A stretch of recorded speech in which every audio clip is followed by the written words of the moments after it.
Hey guys, today I'm going to talk about React Router. Do not miss this video and let's go!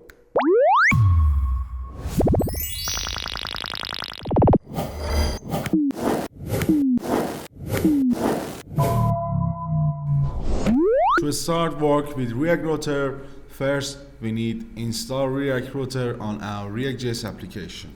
Open our terminal and we should run this command npm install react router -dom. Now we need to set up basic routes in our app.js. Now that we have React Router installed, let's set up our basic routes in React Router v6.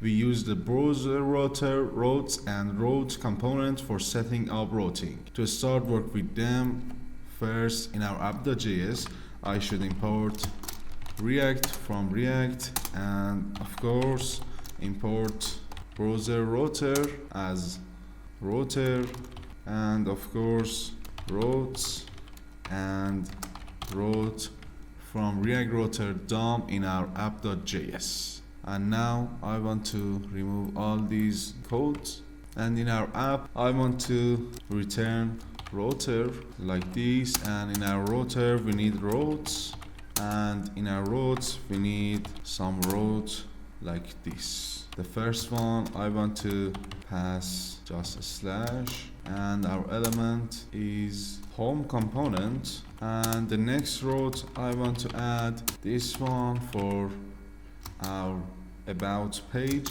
like this. Pass about, I forgot a slash, and about element is like this. It's equal to these curly braces, and about component like this. And now we do not have home component and about in our application, and I want to create them here. Start with const home arrow function and like this heading 2, and just write down home page. The second one is about component our function, and it's equal to heading 2 about page. And as you can see, in our default link we have home page here, and if I change this router to about, you can see we have about page here that we use it in our routes of React Router. In this code we have set up two routes, one for the home page and one for the about page.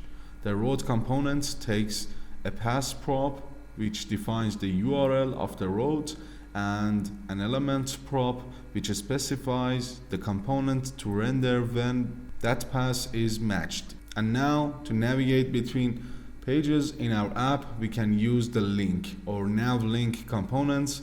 These components are used instead of traditional anchor tags A, because React Router manages navigation without reloading the page, providing a smoother user experience. We can import link from React Router DOM, and now I want to add this component called navigation, and in our nav I want to add this list with these items, and now just I need to add this navigation under our router, this component like this, and here we go.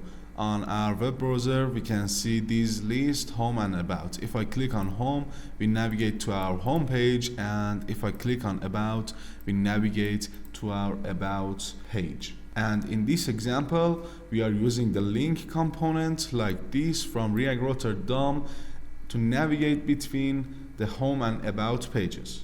Notice that we use the two prop to specify the target route, just like the href attribute in traditional anchor tags. The next topic is dynamic routing with URL parameters. Sometimes you need to display content based on URL parameters. React Router allows us to pass dynamic values in the URL, such as user IDs or product IDs. These values can then be accessed in your components. We need to import use params from React Router DOM like this. Use params from React Router DOM. I want to add the other component, user profile like this, and just write down user ID from user params. And again, we should return something like this.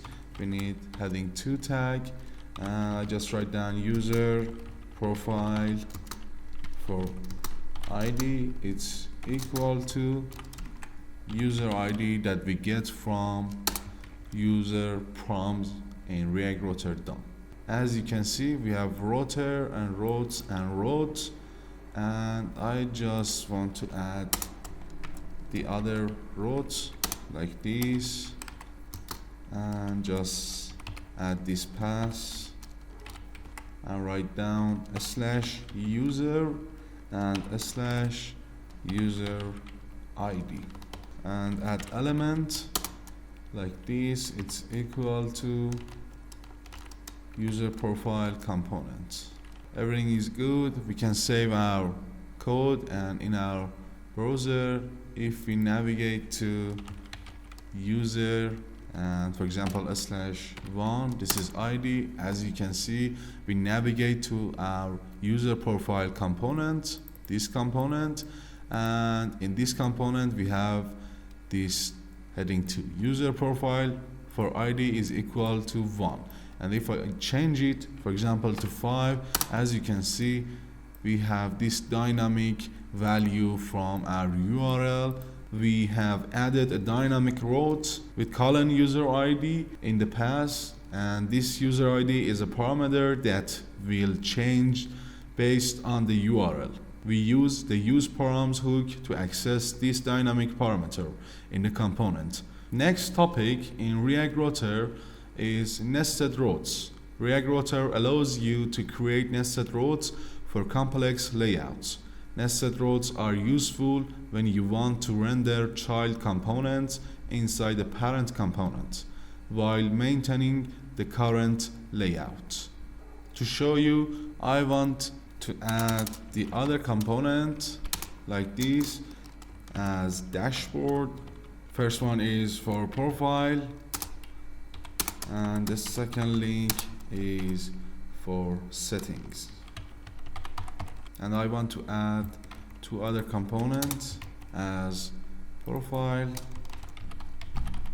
and settings. And in our app function, I want to add this route for dashboard, and its path is equal to /dashboard, and its element is dashboard.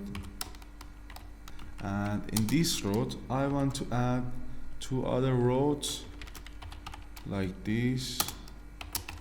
The first one is for profile, and its path is equal to profile. Its element is profile 2. And if I navigate to dashboard page like this, you can see dashboard here, and we have this profile and settings. For example, if I click on profile, you can see we navigate to dashboard profile, and if I navigate to settings, you can see the URL will be changed to settings. In this example, we have a dashboard component that contains links to nested routes, profile and settings. When you navigate to /dashboard /profile or /dashboard /settings, the respective child components will render inside the dashboard component. So guys, we are at the end of our video. It was part 1 of React Router, and of course on Thursday I will upload part 2. Don't forget to subscribe my channel to support me, and of course, as always, put like and comment for me. Thanks for watching guys. Be nice and farewell developers.